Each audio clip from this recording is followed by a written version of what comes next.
So, hi friends, today I have a very special guest with me, and she is Dina from UK all the way. Thank you very much, Dina, for agreeing to be with us today. So let me start with my first questions.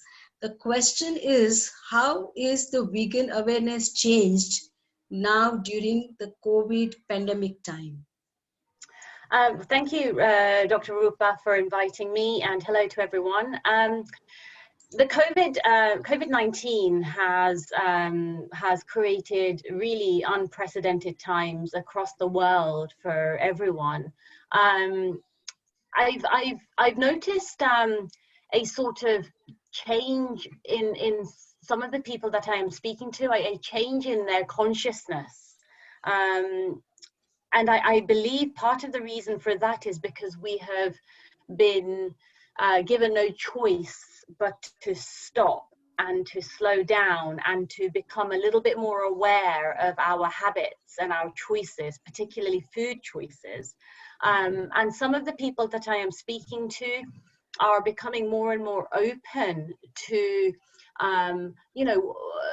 looking at and reviewing what it is that they put in their mouth and what energy that food has, which is really quite promising to see, particularly for vegans here, because the COVID-19 has meant that it's created this space for people to have no choice but to look and to evaluate this.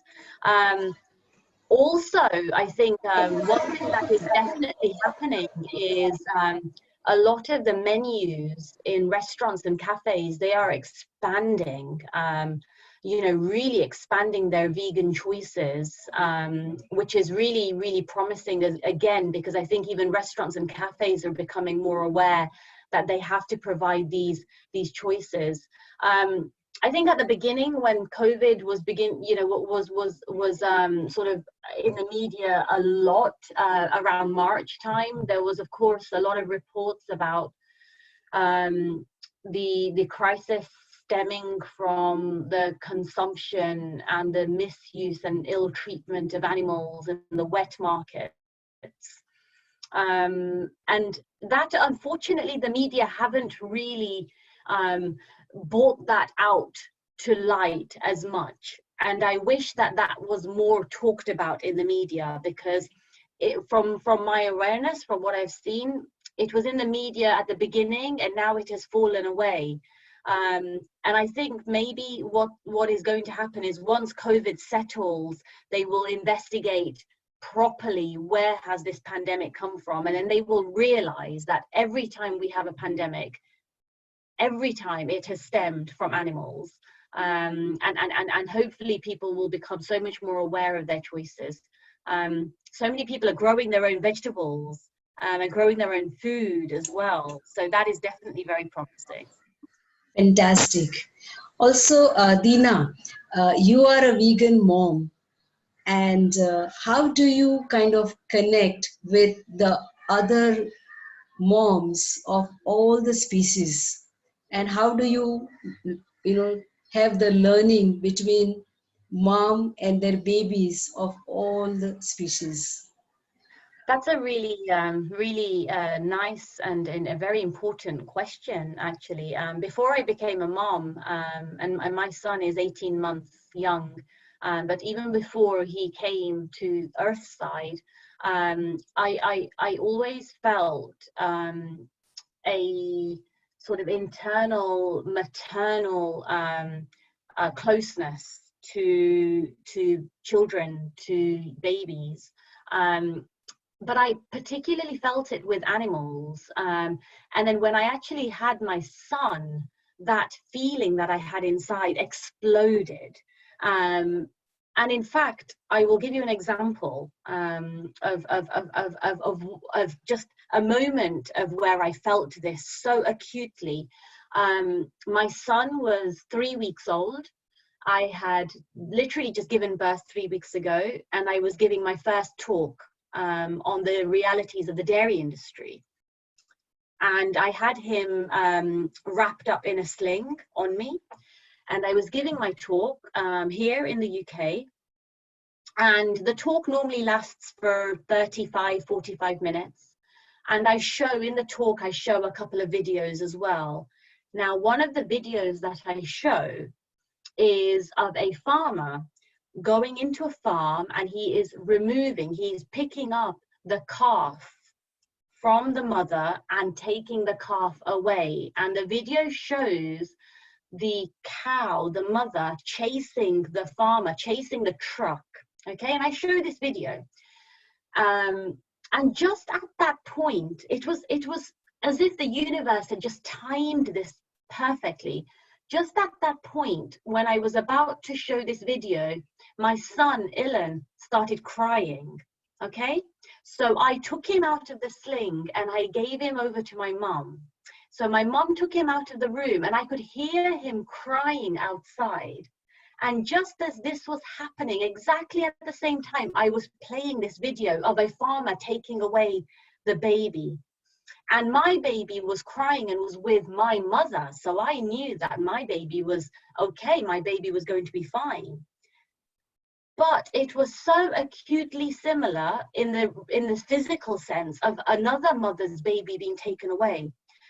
Now, I was trying to give this talk, and I could hear my son crying outside, and I was struggling. I have done this talk hundreds of times.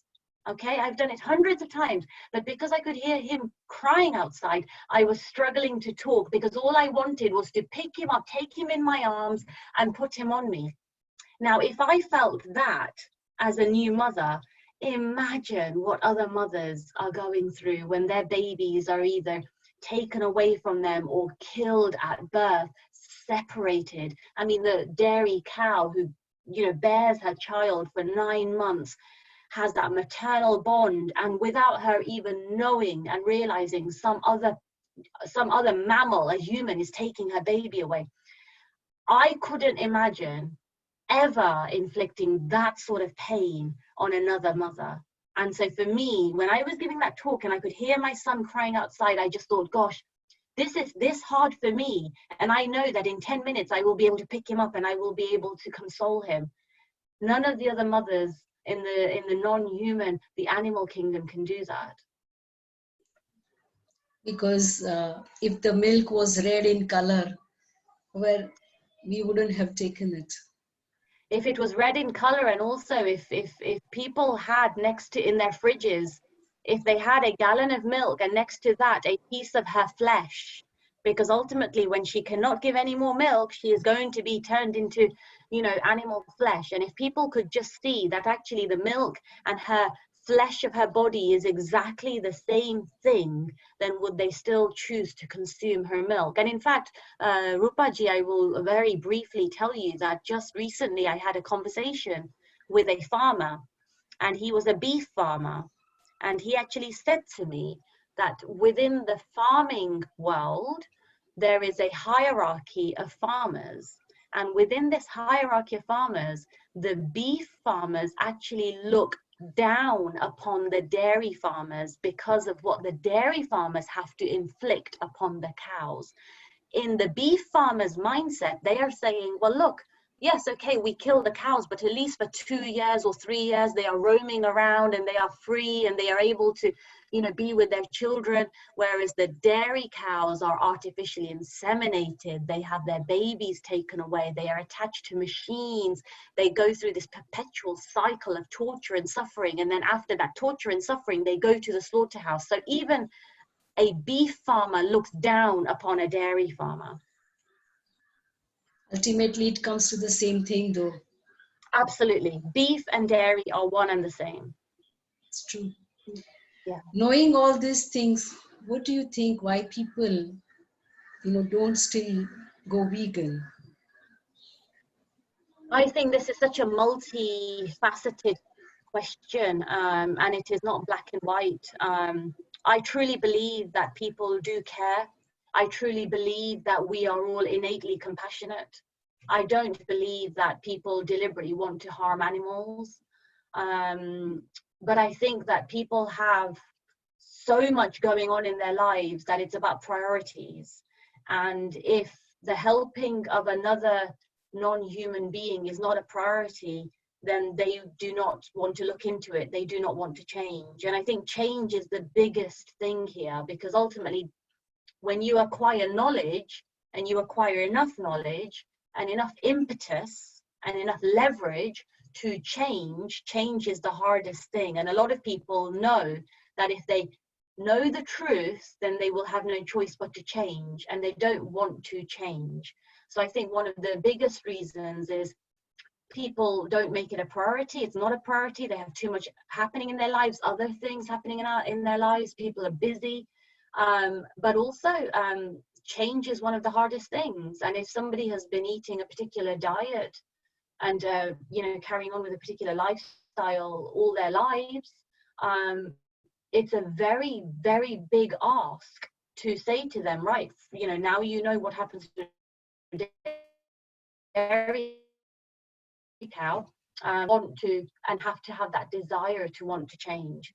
And I think the vegan movement and the activist movement, as it grows and is growing exponentially, the more and more people that spread awareness in an educative and compassionate way, the more and more people will slowly begin to wake up. Some people will wake up straight away. Some people, it will be like a light switch and they will decide no more. And others, you have to drip feed and drip feed and drip feed. I had one person the other day who messaged me on Facebook, and she had been following my posts for 3.5 years. 3.5 years she had been following my dairy posts. And 2 days ago, she turned around and she said, I've been following your work for 3.5 years, and today I am vegan. It took her 3.5 years, but she got there. So some people, 3.5 minutes, some people, 3.5 years. We have to just keep raising awareness and trust that people will find that compassionate part of themselves and apply that to every being. Thank you very much, Dina, for this very compassionate message. Thank you. Appreciate it. Thank you so much. Thank you for inviting me.